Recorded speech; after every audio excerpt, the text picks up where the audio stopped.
Hey, y'all. Hey everybody. Oh, it looked like it works. The logo. Oh yeah, it's in the corner. I see it. Yeah, she made an updated one. Oh, okay. Welcome. Happy Monday. Let me check some stuff.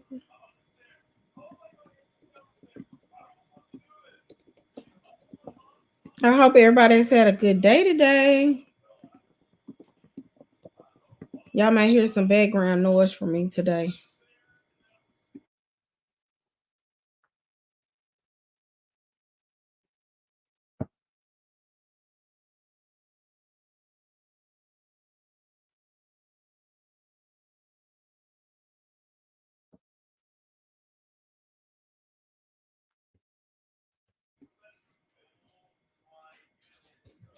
I see we have one viewer. Please come in and let us know that you're watching. That might be me. Oh, let me get on here and share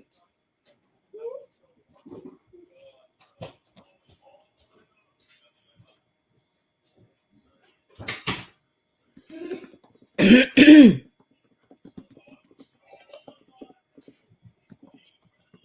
I don't know, but I do know this. Something is going on in the air. What you mean? All these people getting sick with Oh yeah. and stuff. Oh yeah, so much going around.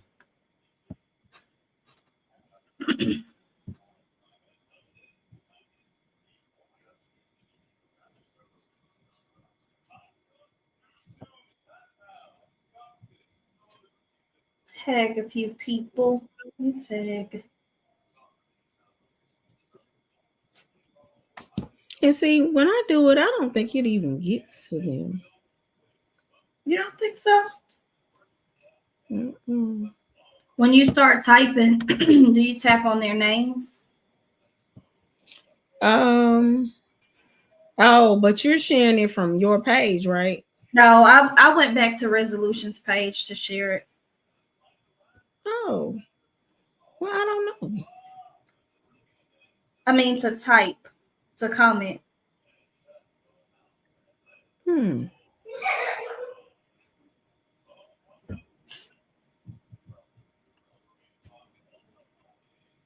Make sure you say hi once you're in so we'll know who you are.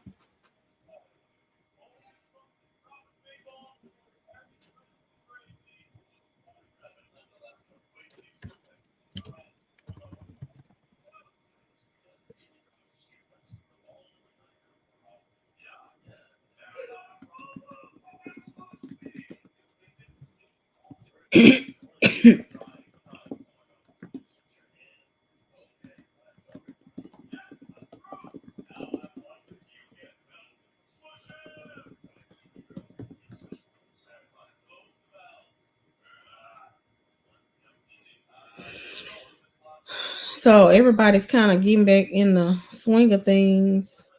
Everything was shut down last week. Mm-hmm.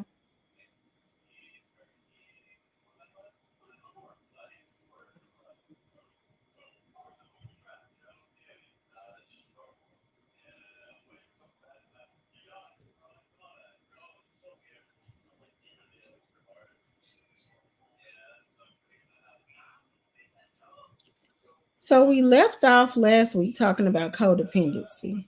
Mm-hmm. Um,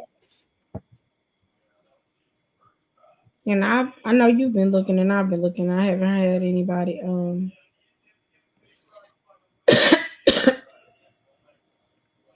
Hi, Krista. questions. How are you? Yeah, so we started talking about last week we talked about setting boundaries and codependency um in relationships. And so our plan had been to hey Miss Bernita, um had been to pick up there um for the hey Kendra. Good to see you too, Chris. Well, I can't see you, but good to see your name on the screen. Um, we had a homework assignment for the people who uh, joined us last week. So, if you don't mind, I'll start, Yolanda, with a little um, explanation of what codependency is. Oh, I Is that love it.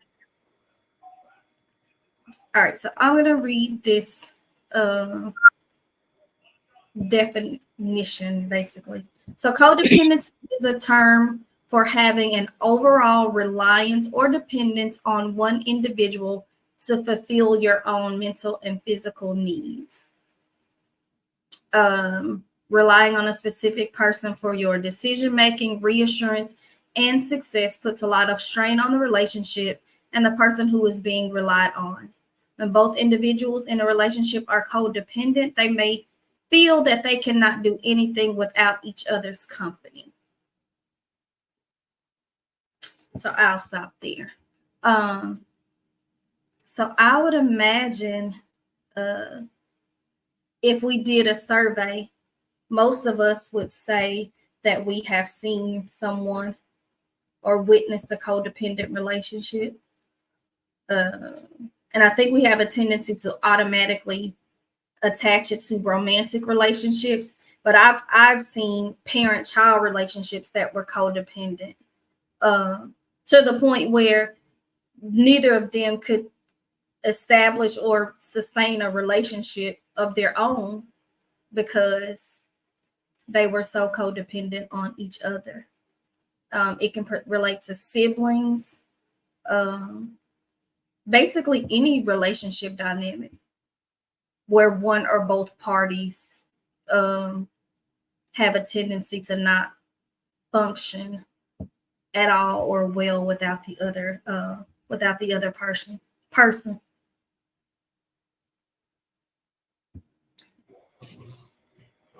You just Kendra, said go, yeah. go ahead, Yolanda. She said, "Mama boys and those who forget their sons aren't their man." Yeah, it happens. Now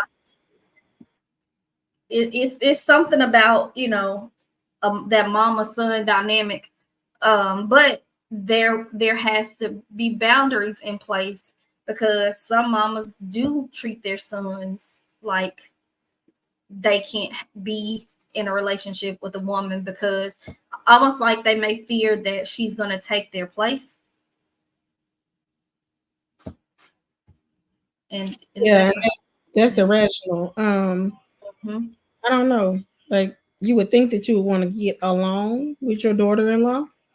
You would think. At the end of the day, that is his wife, Yeah. and so we know that the wife comes first. Yes. And maybe that's the problem, that they know if they get someone else that they'll come first. Um, and they don't want that. Hey to everybody that's just coming in. They'll come first. Yeah, but I mean, wouldn't you want your children to be happy? Maybe, but not at your expense.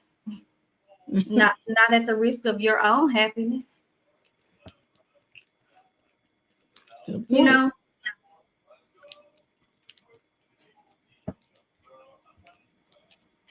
Is and there I anybody on here who's had that problem?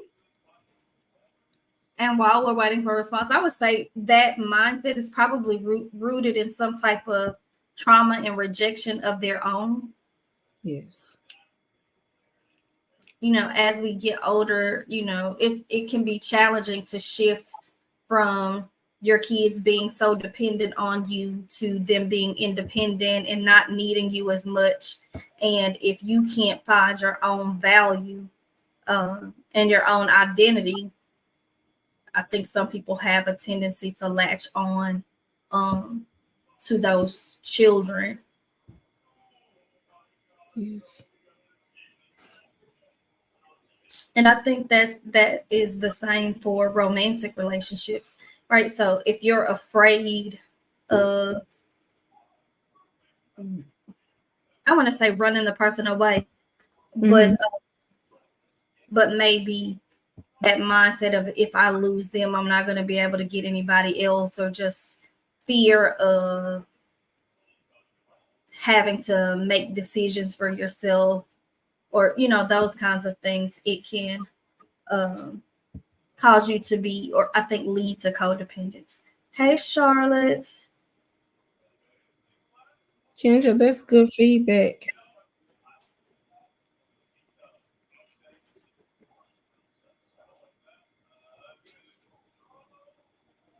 Mm-hmm. Okay, y'all, let me give a disclaimer. I have a horrible cough, so I'm gonna be muting myself off and on. That's okay. So I'm going to try to share a video about that shows codependency in a relationship. So y'all bear with me. I don't know if it's gonna play or not. Let me see. Hopefully it won't. Did it close you out, Yolanda? I'm still here.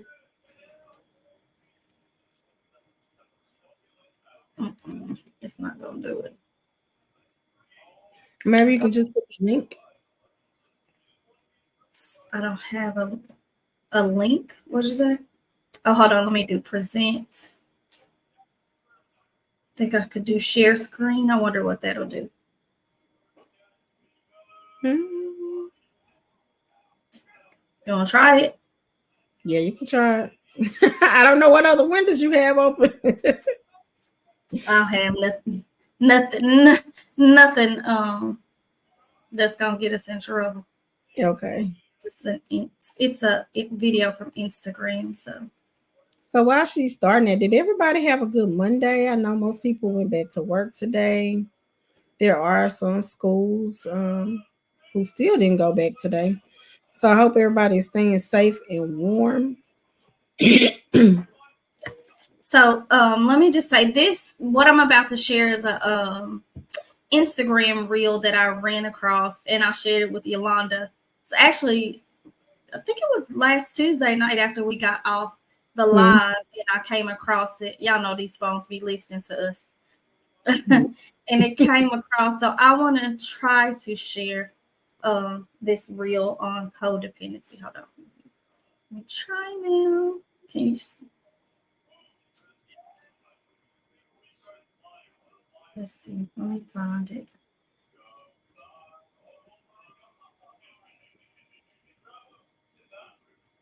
Okay. Hopefully y'all can hear it too. I'm going out with homie, so I'll see you later. And when you was gonna tell me that? I told you 3 hours ago. I don't remember that. It's because you got selective hearing, but I'm about to go. So you're not gonna finish Twilight with me tonight? Oh, sorry, y'all. Hey, babe, I'm going out with the homie, so I'll see you later. And when you was gonna tell me that? I told you 3 hours ago. I don't remember that. It's because you got selective hearing, but I'm about to go. So you're not gonna finish Twilight with me tonight? Oh, babe, what's she gonna do? Oh, babe, what's gonna happen next, babe? I don't feel like going through all that tonight. So you just gonna leave me here by myself? What if something happened to me? I got you. Father God, I come to you as humbly as I can so you can protect this annoying woman as I embark this journey with my homie. What are you doing? Don't interrupt me in God. In your name, I do pray. Amen. You only supposed to go out with me. Do you know how miserable that sounds? And then you got this fit on, like, who you looking good for? Who you trying to impress? Impressing me. Like, why don't you invite your friends to come over? You my friend. I ain't got no friends. I can see why. I told you to wash some dishes. There are no dishes in the sink, Mom. Well, you need to act like you was raised by one. Leaving your girl in the house by herself. The hell is wrong with you? Didn't your mom tell you to stay in a woman's place? She told me to stay in a child's place. That's what I said. I don't know. You be acting like you love your homeboys more than me. Well, you can't do what they do. What you mean I can't do what they do? I'm your woman. Babe, listen. You always be first before anybody. I love you more. I ain't got to go out with them tonight. So you gonna cancel on that for me? I ain't say all that now. I'm still gonna go. But see you tomorrow. Damn.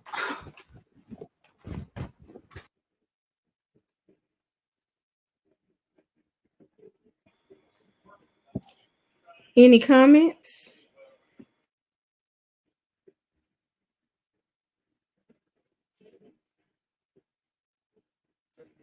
So the reason that while we're waiting for comments, the reason that stood out to me and I shared it with her is because it was an example of both codependency and boundaries.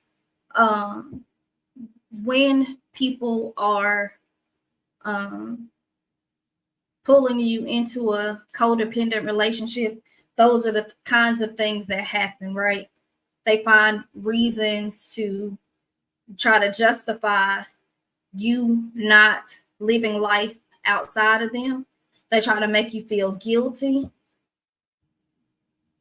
Good evening, sir. They try to make you feel guilty. They try to play on your emotions. Um, she was very clingy, very attention seeking, very manipulative, but that's what happens in codependent relationships.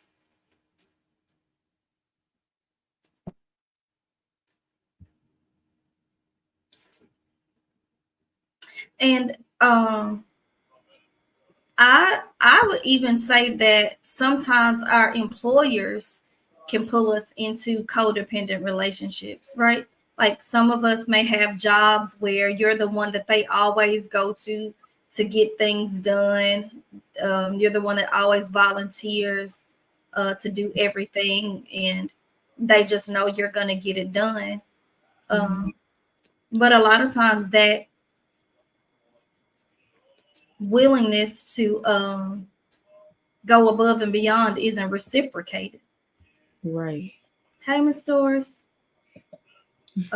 So in my opinion, that's another example of a codependent relationship. But did you notice the boundaries that he set? Can somebody share some of the boundaries that you noticed?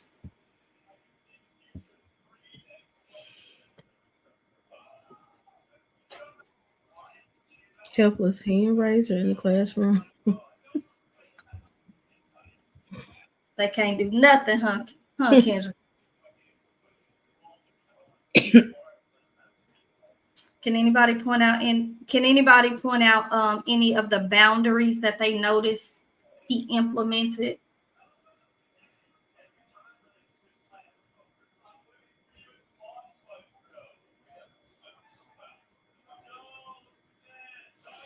Well, I know that he, tried to explain to her that she could not go everywhere with him Mm-hmm. and that she was not his mother. Basically he's an adult. And Mm-hmm. although we're in this relationship together, you don't get to control me. Yeah, right. He identified her role. Right, Miss Bernita. He told her he was still going. Like he tried to make her comfortable, but he didn't back down. Right. Right, Kamisha. One of the boundaries he said was time with each other and time away from each other. And he was clear. I don't feel like doing that tonight. Right. Maybe another night, but not tonight. And then she asked him, when did you tell me? He said 3 hours ago. So he gave her ample time. Yeah. Right.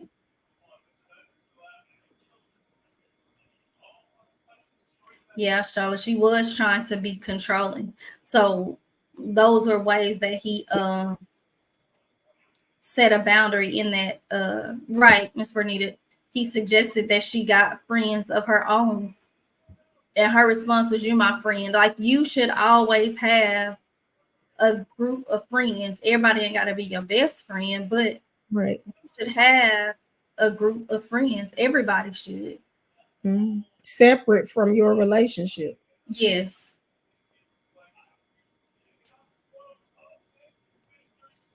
And then she said, I don't have any friends. She was very insecure. Yeah. And his response was, I see why.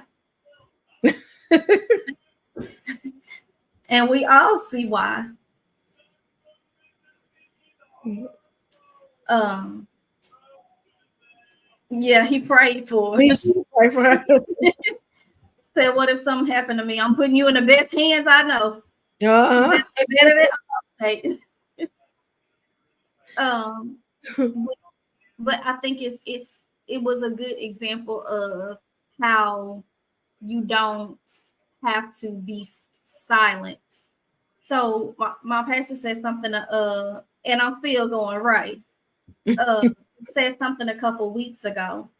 Um, that was so profound. Uh, how can I vent to you about you, right? Um, she said silence is either a boundary or consent, right? So let's look at this situation. Because sometimes we're silent about things that we should speak up about, and sometimes we speak up about things that we should be silent about. So in this case, had he not said anything about her having an issue with him going out with his friends, it could have created more problems. Because she's expressing to him why she doesn't want him to go, and he doesn't have anything to say. So it could feel to her like he doesn't care about her feelings. But by him saying how he felt and having a valid, rational response to all of her concerns, he was able to show her, oh, I heard you, I understand, I'm addressing this issue, and then I'm going out with my boys. Who you trying to look good for? Me. Why would I want to go out looking crazy? What if something happened to me? Let me pray for you real quick. I asked you to wash the dishes. Already done. Sorry, y'all. That's my alarm to pray. Um, to wash the dishes. It's already done. I want you to watch Twilight with me tonight. I don't want to watch it tonight. I don't feel like that. You didn't tell me. Yes, I did 3 hours ago. How much notice you need? You know what I mean? So had he been silent, it could have said to her without saying to, it could have made her feel that he didn't care about her feelings. So in that situation, silence would have been consent to her feeling those insecure feelings. Does that make sense? It would be like validating her feelings because he didn't address it. But he He addressed those things. validated her feelings. Yeah. He didn't try to his boundaries. Yes, he didn't try to gaslight her, but he didn't let her guilt tripping or manipulation pull him away from his boundary. He didn't argue with her. He didn't consent and then decide, stay there, cancel his plans, and then be resentful. He's sitting there watching Twilight, but he got an attitude the whole time. You know what I mean? Kendra said definitely would have said to me, yeah. Huh? Miss Bernita said, OMG, write it down. Oh, yeah. The what I said about silence. So what does silence look like as a boundary? When people try to pull you into arguments, negativity, and you don't say anything, that's consent. That's an example of silence being consent. So, I mean, silence being a boundary. I'm sorry. So that's an example of silence being a boundary. When people are trying to pull you into negativity, arguments, toxic situations, you don't have to go back and forth with them just because they make a post. Just because they make a post, you ain't got to go comment. You ain't got to go make another post. You ain't got, that in that case, silence is a boundary. I'm not letting you pull me into anything that I don't want to be engaged in. I think it was Zora Neale Hurst. Let me find this quote about. But why do you think that is what we normally navigate to? Like there's something in most people that feels like they have to respond. Like if I don't respond, they're gonna think I'm weak, or if I don't respond, they're gonna feel like they got over on me. I think it's ego. I think it's rooted in our pride and our ego, because we want people to hear our side of the story. We want people to know that we know the truth, and we want everybody to know our side of the story. But people who are convinced that they don't like you, that you're wrong, that your side, your truth is not the truth, there's nothing you can say that will convince them of anything otherwise. And so I think you have to know when to walk away. Like I you don't. completely agree with you. Everything that you're saying, but I would like to offer a different point of view. What Okay. is it possible that their trauma is That's where a trigger? And I so think so. they haven't reached the point of being able to walk away. Exactly. But I think it is trauma. I do agree with you on that trauma. And I think that's where that need for validation and approval can come from a lot of times. Is it's rooted in trauma. Um, but and maybe that's where the pride and ego comes from, because it's like, I'm going to prove you wrong. People have been putting me down, counting me out, talking bad about me, so now I'm going to prove them wrong. I'm going to defend myself. And while I do think there's a time and a place for that, there's a way for that, but you also have to know when to walk away. There's Go say that again. I said that's true, and then I was looking at Kendra's comment. Some people have been silenced for so long that they haven't learned discernment. Right. So there's a quote by Zora Neale Hurston that came to my mind. It said, "If you are silent about your pain, they'll kill you and say you enjoyed it." Mm. And so I think it ties into to what I was saying earlier. You have to know when to speak up. You have to let people know how you feel. However, there's a time and a way to do it, because sometimes we're hurt and we're trying to verbalize our feelings, but it comes completely out of emotion, right? And so it's not received because it's not communicated effectively. And then I think you end up feeling worse because now you're frustrated because you can't get your feelings out accurately, because it's hard to communicate effectively out of your feelings. But that's the whole thing. That's the whole point of therapy, right? Learning how Mm-hmm. to communicate, learning how to express the things that have been weighing you down, and learning how to work through your trauma. So that's the whole Right. point. Right. Because trauma, I mean, Lord, trauma. Therapy therapy is a space where you can deal with the emotion of the trauma and then learn to communicate the impact that it had on you. You got to separate the two. Mm-hmm. You will not be able to appropriately move forward or help move forward in a healthy manner if you can't separate the emotion of the experience from the impact that it had on your life. Right. Sydney Reed says, being silent in a lot of situations have brought me so much peace and I feel so much better. And Mm-hmm. Kendra said, because we are hurt, we try to use words to inflict the same pain to others. Oh, yes, ma'am. Mm-hmm. And getting to the place, like Sydney was saying, where you can be silent, it's such a hard place to get to. But once you get there, man, it feels good. Now, I ain't all the way there, but in the spaces that I can, or I have grown to that point, it feels so good. But I will try to, it's still some people I want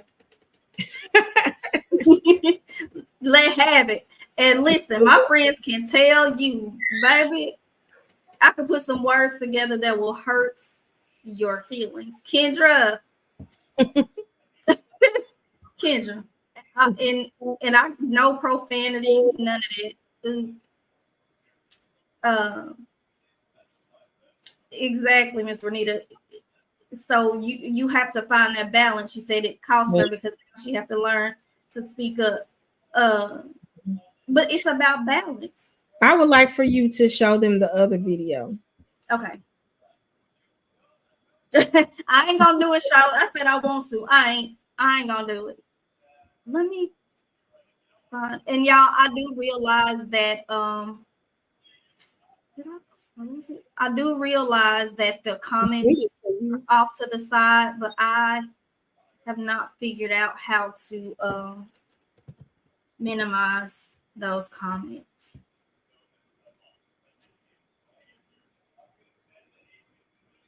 I ain't gonna do it. And this one is actually titled Red Flags and Codependency. Mm-hmm.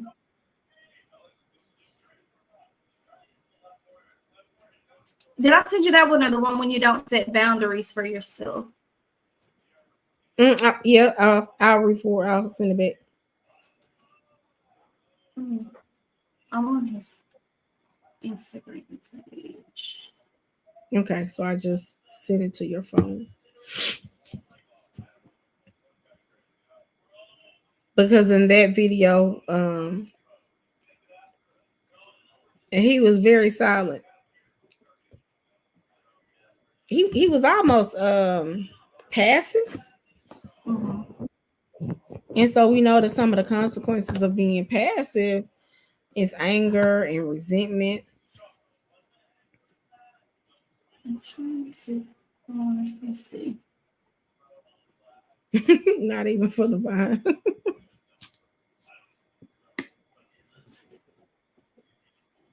I'm trying to find it.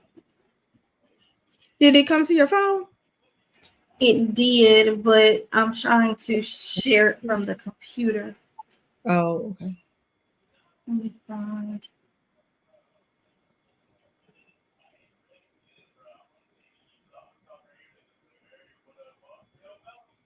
Let me see.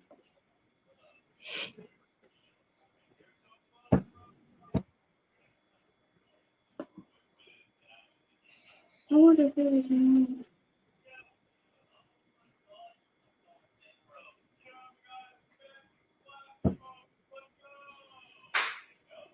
Can while I'm trying to find this, can anyone else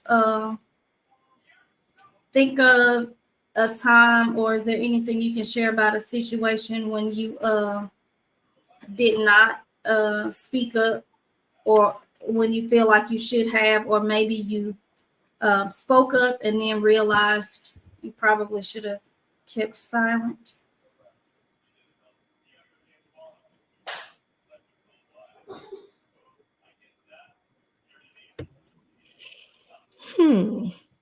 It's not even going.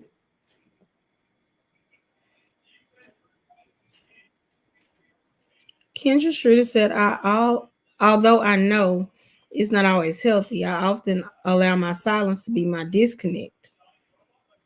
I can play the quiet game like no other. Ooh, yes, she can. What's the consequence of it? If you don't mind sharing. Like, how do you feel after playing the quiet game for a few days?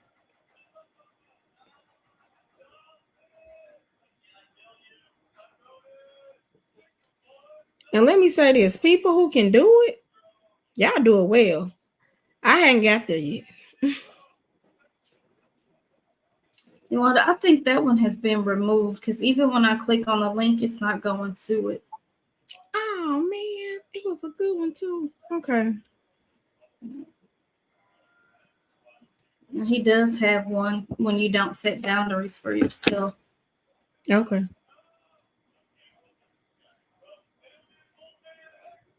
Well, yeah, now I can agree with that. It really depends on who and what it is. Mm-hmm. All right, being nice, Charlotte. Crystal said it allows me time to calm down and not react to the situation. Yeah. Sometimes I think not anything will keep. Learned is that you cannot make a wise choice when you're angry. Yeah. Although it doesn't keep us from making poor choices sometimes when we're angry.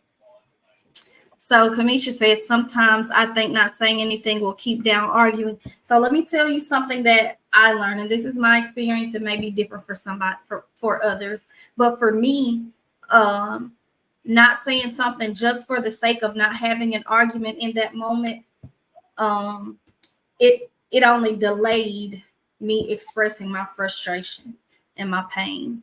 Right? I was just suppressing it. I wasn't over it. I wasn't okay with it. I just ignored it. And then when it came out, it came out. And now I got to tell you about what happened 6 months ago because it's still there. And so Yes. sometimes you have to learn to Zora Neale Hurston, you know, you have to learn to not be silent about your pain, but you got to say it at a time and in a way that it can be hopefully received by the other person, but more importantly, you can express it clearly so that you can get to that place where it's like, okay, I've expressed my frustration to this person and my concern to this person over and over again, and they refuse to um, give me grace or have compassion or work with me. And then you can start deciding, okay, there's no point in me saying anything. I need to set a boundary here. Mm-hmm. Does that make sense? Mm-hmm. But I want to respond to Kamisa, because I can do that because of who she is to me. Um, Not saying anything for you a lot of times does exactly what LaQuinda was saying. Or you will just call somebody else and vent to them about it. So it's not benefiting you to just be quiet. Silence needs to serve a purpose, and the purpose doesn't need to be sparing that other person's feelings. It needs to be to improve the communication between the individuals. It needs to be to express your feelings so that they can make adjustments in their behavior. It needs to be so that you can set a boundary or let people know what you like and what you don't like. Because sometimes people say and do things because they don't know it's a problem for you. It might have been okay with the person before. It might be how they operate in your family, in their family, but for Right. you, it's not okay. But if you don't tell them that, then they'll continue to do it. And now you mad about something that they didn't even know you had a problem with. Um, at times it's not worth it, but at other times, right? Yeah, at times it's not worth it. Krista said, I think trauma can be linked to silence, and a person in executive function can be silent until the right moment. Right. Silence is definitely linked to trauma. Sometimes it wasn't safe to speak up. Right. Um, but that's another reason that you have to get to the root of your trauma and realize, am I not talking up because I'm still afraid? Like Right. you may be the person in charge now, but you still feel like that little girl or little boy who couldn't say what they wanted to say. Um, Weak or unclear boundaries are another reason codependent people are often willing to compromise their personal needs and happiness to satisfy a partner or a family member or a friend. um, Kamisha says sometimes some people can't accept how you feel, then it turns into arguments and put downs. So I'll let I know you'll probably want to add to this, Yolanda, or comment on that. But what I'll say is if you are clearly, effectively communicating your feelings to someone and they respond with arguments and putting you down, you need to examine that relationship. Mm-hmm. And you definitely need to look at implementing some boundaries, because if I care about you, I care about how you feel, right? So even if I don't agree with your feelings, I may think you're being too sensitive, I may think you're not sensitive enough, whatever it is. If I care about you, even if I disagree, I'm not going to put you down for feeling how you feel. I'm not going to argue with you about how you feel. And even if it happens in the beginning, as the relationship progresses, it should end, because I should have enough concern for you. I should care about you enough to say, okay, this is just one area that they feel how they feel, I feel how I feel, but we ain't got to argue about it. And if they Right. continue to do that, then um, to me, that's veering off in the lane of gaslighting Mm-hmm. and toxicity. And so you may want to examine it, because why I got to argue with you about how I feel? If I feel like it hurt my feelings, it hurt my feelings. And it doesn't mean that they have to agree with you, but they at least have to respect you. And so when they're not willing to listen without becoming angry or trying to put you down, then that goes off into a whole nother thing of disrespect. Mm-hmm. And then we're back right back to no boundaries. Yeah. But the other party is you. Someone said made this comment earlier. It's also about the situation. So you got to look at who you're dealing with. Are they in the right frame of mind to even receive the feedback? Are there any medical issues that may be going on with that person? Do they You know, have the capacity to receive right, it? right. But what's that spirit that we were talking about? Leviathan. Yes. And the reason I say capacity is because sometimes you're trying to get people who are themselves emotionally detached to understand you emotionally. They don't tap into their own feelings, so you can Oh, thank expect you. me to understand why you sad because somebody Look, died in a movie. repeat that. Start over. You need to repeat that for the people in the back. You don't know what I be saying. What did I say? You said they Oh, are emotionally detached. oh yeah. Yeah. So we're trying to get people who are emotionally detached from themselves to understand us emotionally. And it ain't gonna happen. It's never going to happen. And so I would challenge you if you're effectively communicating and they're not getting it and you're trying, I would ask you to look at their emotional attachments in other areas of their lives. How do they treat the other people in their lives? They care about people, but they don't know how to feel. A lot of people don't know how to feel. I want, especially men, but some women too. But you think about how we raise our boys. You don't cry, you got to be a big boy. Yeah. So we teach them to detach emotionally, and then we want them to be, that's what we do to our sons. And then we want them to grow up and be somebody's husband and daddy and go to their games and give them pick them up and put them on their shoulders and hug them and open that we want them to do all these things But they've not been and shown that. but they're emotionally retarded. Mm-hmm. Yep.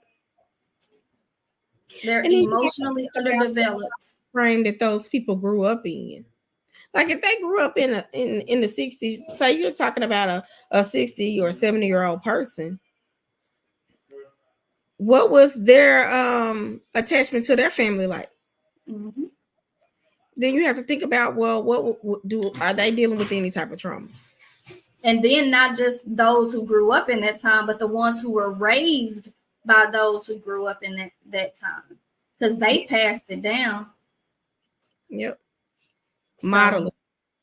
yeah, Ms. Bernita said, "How do you deal with it?" So how do you deal with it if, I think you meant, boys determine that they don't have the capacity or mental capability or aren't mentally capable? Um, so I think that depends on the type of relationship. I'll give my opinion, and Yolanda, you can give yours. I feel like that's when you need to um, be intentional about your communication and give them a chance, like express clearly what it is that you want and need, and see if they are willing to work with you to get there. And if they aren't, then you have to make decisions from there. So if they're using their trauma as an excuse for their behavior, that's a problem because they're not healing. They're not willing to heal. Mm-hmm. But at what point did they determine that they don't have the capacity or that they're not mentally capable? So let me explain. If they're mentally capable to do several other things, why are they not mentally capable in this area? Is it that they're not mentally capable or they're not willing to? Mm-hmm. Because that requires a level of vulnerability that maybe they're not willing to tap into. So Mm-hmm. I'm a disagree with those who are saying that. I don't feel that they're not capable. They're not willing. Willing, yeah. Hey, cousin. Because you So, do have to be vulnerable. yeah. And And that's again, it goes back to fear. Like I don't want to be vulnerable because I'm afraid what they may say to me or how they may respond. Or I don't want to seem weak to them. They may yeah, take advantage of me. yeah. So if someone is using trauma as an excuse, then you know that's just what it is. It's an excuse, and either you take excuses or you don't. Mm-hmm. You know what I mean? Like either you gonna accept it as their excuse and yet allow them to use it with you, or you're gonna say no. The trauma explains your experience, but it doesn't it doesn't justify your continued behavior because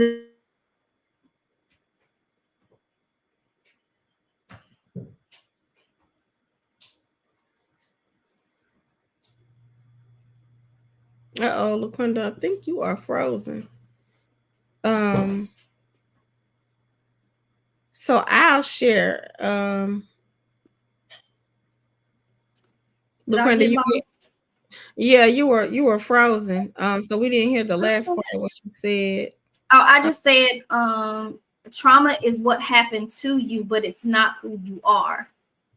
Mm-hmm.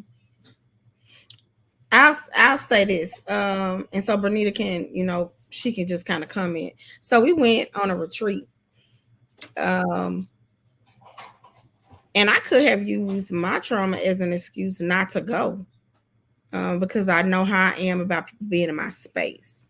Mm-hmm. Now I didn't realize how much they could tell that I was uncomfortable, but they were able to tell. But I went, I pushed through, and I feel like I was able to release some of that.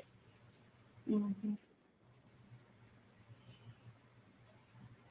Yeah, that's right. Trauma doesn't justify your continued behavior. Will you read Kendra's Okay. comment, please? I was watching an episode of tonight's conversation and he covered the sensitivity of a man. And he asked if a man can't be vulnerable with the one he is sharing when he is supposed to. He has to be hard out in the world. He said a word to me. I have to allow and have allowed my son space to express himself. His feelings are very valid and will tell him when he is wrong. They are his feelings. They may be misplaced. Right. So I think that is how we break that cycle, right? We give our sons and the men in our life a safe place to, I don't even call it being weak, but to just express themselves without making them feel belittled, just creating a safe space. And if you can't find someone in your family to do it, that's what therapy is for. Sometimes men just need another man to talk to because they never had a man that would be open and honest with them. I was watching a clip of a Dez Bryant interview, and he's talking about when he got cut from the Cowboys and just his upbringing and how he was breaking the cycle. He was talking about how, his parents never came to his games and things like that. And the interviewer asked him how was he breaking the cycle, and some of the things that he shared was that he tells himself, and he read it out of his phone. He said it's been in his phone for years. He said, don't yell at your kids before they go to bed and expect them to sleep well, rest well. Don't yell at your kids when they wake up in the morning and expect them to have a good day. And he shared some other things, but they were all born out of his trauma. Like the things that he prided himself on, the things that he prides himself on with raising his children were all rooted in his trauma, the things he didn't have. And so I think sometimes as we are navigating relationships with people and wanting to build emotional connections, as we get to know them, we have to be mindful of the things they show us or tell us they didn't have and try to help them grow in that area. Now, if they want to keep using what happened to them as an excuse for that behavior, then you might want to excuse yourself from the relationship. But that's a choice you have to make. Yeah. My husband and I were just talking about that actually last night. He said he was reading something and it was saying don't yell at your kids in the morning and expect for them to have a good day. And I said, yeah, I said, I'll tell Anthony and Avery that on the way to school. Like, it's not healthy for any of us. I'm not gonna Right. have a good day, you're not gonna have a good day, and we want to start our day off in a positive mind. Yeah. Yeah. Right. One of the things that I was trying to get him to tell me what he had said before. He didn't understand what I was saying. One thing that him and his friends I noticed is when with their boys, like they still allow them to like sit in their laps and they give them hugs and they say I love you. Mm-hmm. And I think that that is so important. Yeah, I think so too. Because like a lot of times when a little boy, I'm gonna say reaches a certain age, people will say, "Oh, he's too old to be doing that," or Right. "No, he's Right. human, just like you are." Right. That's why we have these emotionally detached men. Yeah. And who gets to tell you when it's time? You know your children better than anyone. So, and if they still want that, why would you push them away? Mm-hmm. Anthony gets in Humphrey's lap all the time, and I'll be playing a game or watching his Yeah. iPad. I mean, they're just chilling. Yeah. Alex can look at the, as they say, eat soup off the top of my head. He's so much taller than me. But when I walk in the room or when I pulled up on campus, he running across the parking lot to hug his mama and don't care who out there. Yes. You know LaQuinda what I told mean? me about a time. So she was very adamant about missing nothing. She did not miss anything for her children. And so it was this one game. Was it a pep rally? You had told Alex you didn't think you was gonna make it back, and you pulled Oh up. yeah. Yeah. He knocked her down because he was so excited that she made it. I'm telling y'all, that girl used to burn the highway up. Because where he went to school, it was, pep rally. Everybody came, all the students came, community members came. When he saw me and they dismissed, everybody was getting up to leave. He ran across the floor. I have a picture of him literally in my arms. Like he literally jumped in my arms and almost knocked me down. I Don't just care who around. awesome. Like you can't ever get those moments back. But I bet you he's emotionally healthy because of it. Yeah. And mind you, he was a senior in high school. Yes. This wasn't no little league.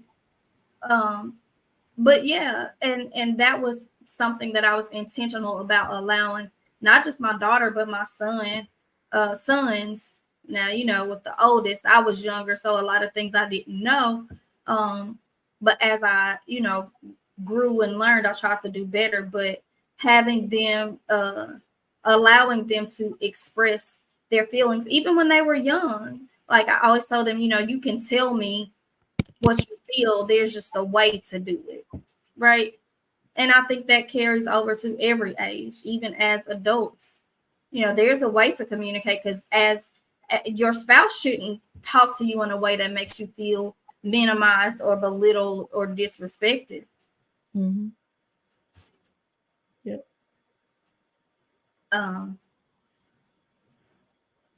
Yeah, we do have to remove the stigma that when your kids get a certain age, you can't be affectionate towards them.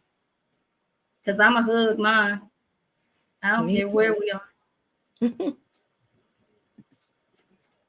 And pick them up until I can't pick them up anymore. Right. So we definitely have to remove that stigma. But going back to, setting boundaries and codependency, when when their growth was stagnated, their emotional growth was stagnated at an early age, that's where they are. So you might have to work with them a little bit, to try to get them where it's healthy for both of you, but they have to be willing to do that. Yeah. Y'all start praying for Kendra now, because when Kai graduate, I don't know what she gonna do.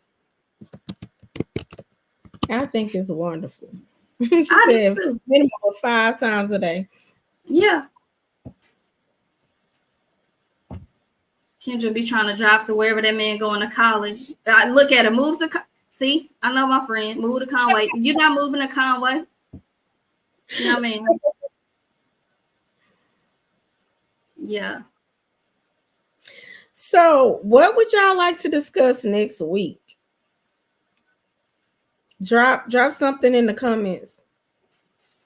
And I just while you thank you, y'all. She has carried me today because I was like, I don't think I can do it. I feel horrible. I air flew out of a straw. What you talking about? Tonight, I was like, I don't know if I can do it. Oh, what you talking about? Carried you the therapy? Oh, you already know she had in mind. It does keep them from looking for it. Lachandra said that positive affection from a parent helps children, teens from looking for that affection in others. That's very true. And it also shows them what healthy affection looks like. She said he told her she just can't live on campus with him. Kendra. Let him go. Little Rock, okay? Little Rock is the cutoff. Don't go to Conway. Just Little Rock is close enough. Did anybody do the homework? So for those of you who were on last week, we asked that you think about an area of your life where you needed to set a boundary.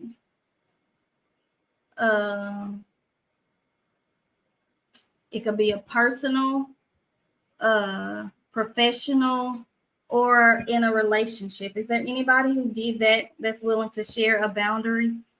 And I might have a prize. You never know. Let me type mine out. Do I qualify? Yeah, of course. Uh-oh.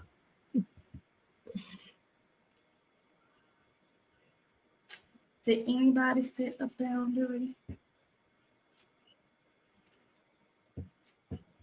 that they are willing to share? I'll share. Okay. So I was triggered recently. And after much thought, prayer, and consideration, I'm just going to implement the boundary. And it's okay if I am triggered, but my response has to be appropriate. Mm-hmm. Yep. I'll share lunch breaks at work. Okay. Kendra said allowing herself at least 1 hour to unwind daily. Yep, she's an overworker. Deborah said, I set a boundary of not wanting to get close to someone as a friend. Must mean you knew they weren't healthy for you. I'm gonna have to comment on Miss Deborah's. I don't know if that's healthy, Miss Deborah, because I know why you said that. Oh. Mm-hmm. Taking time monthly for myself to do something that I love. Very good. Meaning don't just rush through the day from one task to another. Exactly. So I set a boundary for myself, and it's a little bit different. Okay. So I have challenged myself to not say no so quickly, like, because I know I'll probably be talking a lot on here, but I really don't like. Yolanda made me do this. because I never would have done this. But I have pushed myself to be more open to engaging publicly. Because I'd be so deep off in my tunnel. So, I am pushing myself to get out of my comfort zone of silence and obscurity. What that mean, Miss Bernita? What's the hands for? But yeah, Yolanda Doll, I don't talk to her all night. But when it comes to public, I just be standing in the back. Miss Deborah said, because I'm afraid that I can't find anyone that I know they will not be the same. And I know that is wrong. So the fact that you know that it's wrong lets you know that it's probably something that you should work on. So of course it's never going to be the same because nobody can replace her. But what if you're missing out on something that is new and beautiful and special? Right. Sometimes we cheat ourselves out of good things because of fear. I read something the other day that says you haven't met all the people that are going to love you. Mm-hmm. Yep. And I'm Someone so proud of LaQuinta for doing this because, yeah, I'm telling you, she has some words. This is her ministry. Miss Bernita on here, you co-signing with her? Huh. Oh.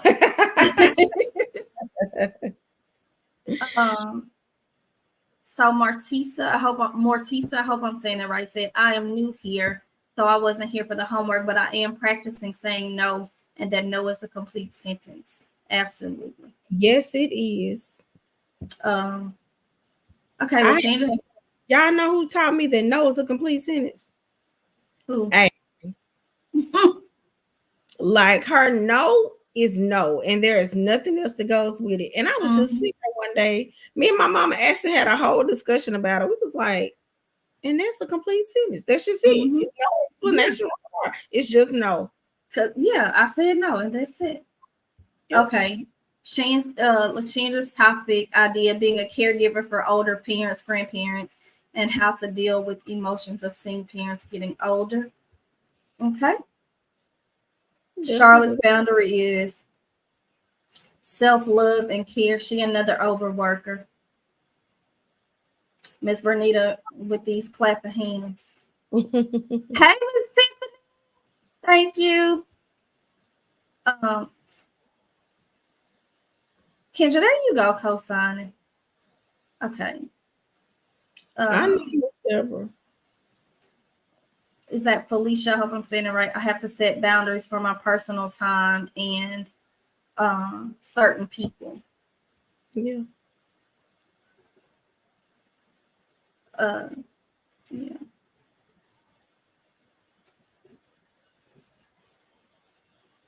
Because you have to remember, there are a lot of people who depend on you, but you depend on you more than anybody. And if you're not taking care of yourself, and I know it sounds so cliche, but it's so true. Just think about how you function when you're tired, when you're depleted, when you're drained. You're not your best self. You don't do your best work. You don't communicate clearly. You're not effective. You might read the same email 32 times because your mind is wandering. You're dozing off. You can't focus. So you're not your best self when you aren't taking care of yourself, and whatever that looks like for you. Everybody don't like going to the nail shop. I hate going to the nail shop. I don't enjoy it. I need to go more than I do. But that's not something that's relaxing for me. But for some people, it is. Some people recharge by being around other people. So allow yourself that. Some people recharge by being alone. Whatever works for you. For me. Listen. Like my husband will come home and be like, why are you just sitting here with nothing on? Because I just need the silence. Me too. I would those the last week when we were iced in, snowed in, whatever. I think I turned my TV on one day. No music. It's just silence. I enjoy silence too. Mhm. I got a comment on Lashandra's post. I don't think this is a boundary, but I'm working to move past a previous trauma from a job and hopefully be able to work in the same field. The kids need Sure me. do. Yes, Sure do. we Sure wait. do. Not just the kids. Adults too. You're looking at too. Come on over. You can just start out with a couple of days. Yeah. Yeah. Just a few people here and there. Yeah. But right. Sometimes we overindulge in our jobs and it drains us because we don't set those boundaries. Mhm. And so sometimes it can cause us to walk away from our purpose. You know what I mean? Because we blame we think the profession is the problem. And I'm using because Chan mentioned it, but sometimes it's the profession. Sometimes we leave the church because of one or two people. Sometimes we leave a career field because of one job. When it's not that whole field, it's that particular situation. Sometimes we leave relationships because of a mistake. And so you have to learn how to look at God. Yolanda. What?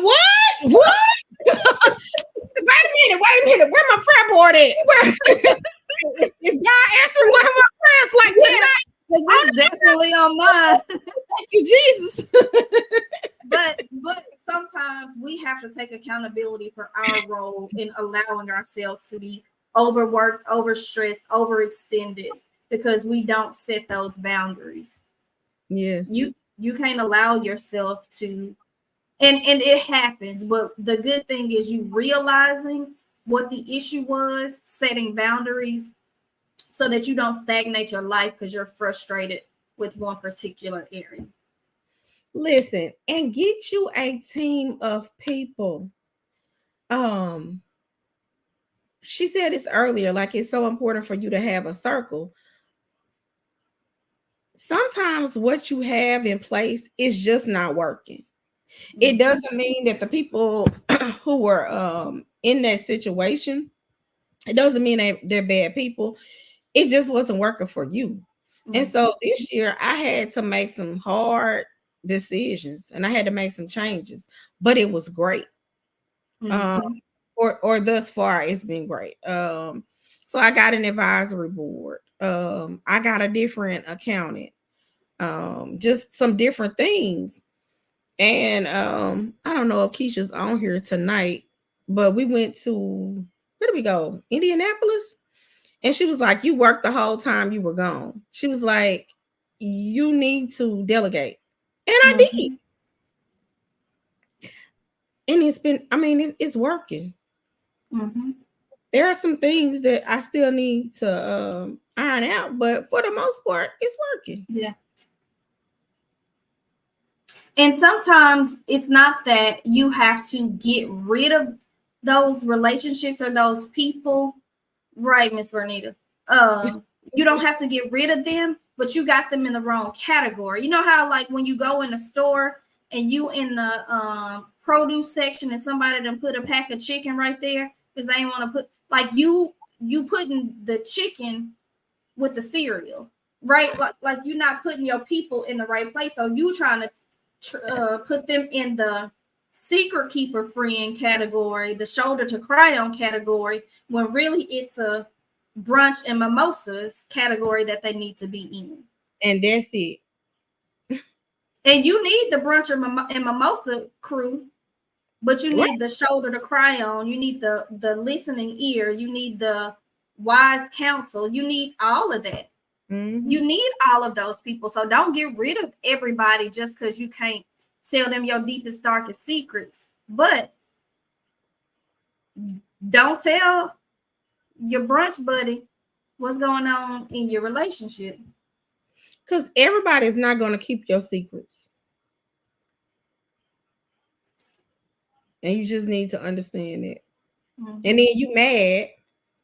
What you told them? Right. I'm And looking you up. know they talk a lot. Right. I'm looking up this book that Kendra said. One word to change your life. Okay, yeah, I couldn't find it I couldn't see it anymore. Yeah.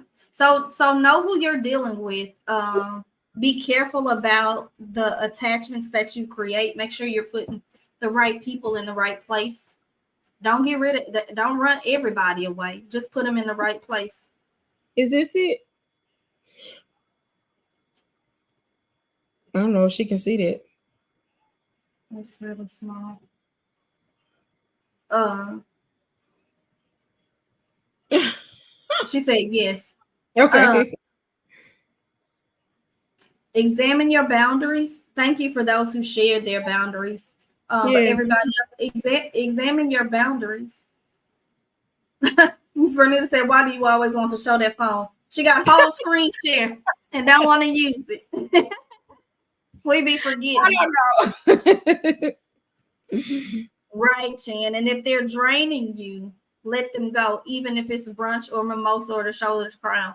Relationships should be reciprocal. If they're draining you, that means they're taking more than they're giving. If you hate when you see their name pop up on the caller ID, your head start hurting, or every time you leave a conversation with them, you feel worse than before.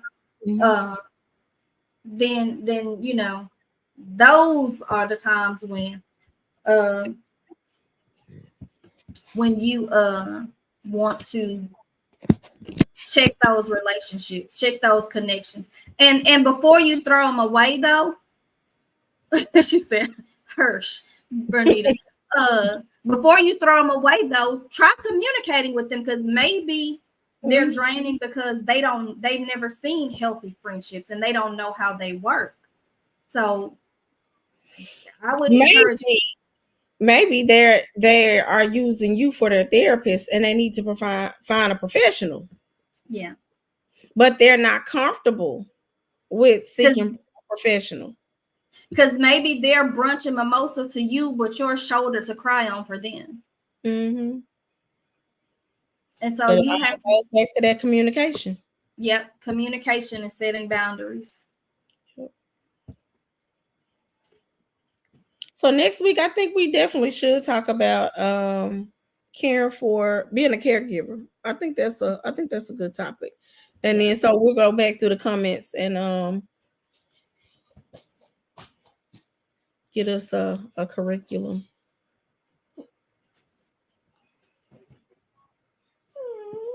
Okay. Well, thank y'all so much for joining us. Yes, thank you.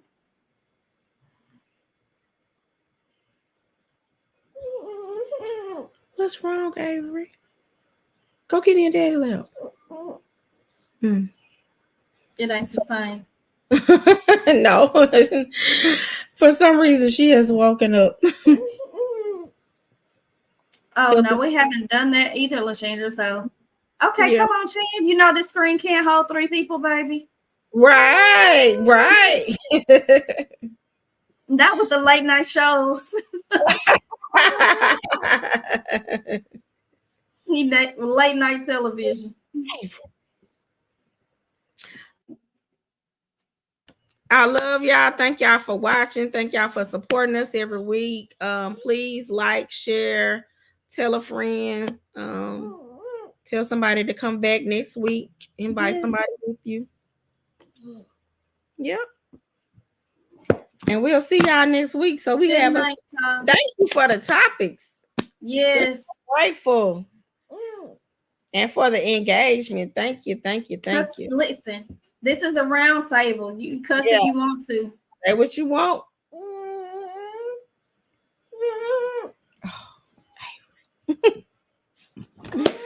All right. Good night. Right. Good night. Thank you, Kendra. Oh, yeah, that's wonderful. We might have to do something for the people who invite the most people. Yeah. Yeah.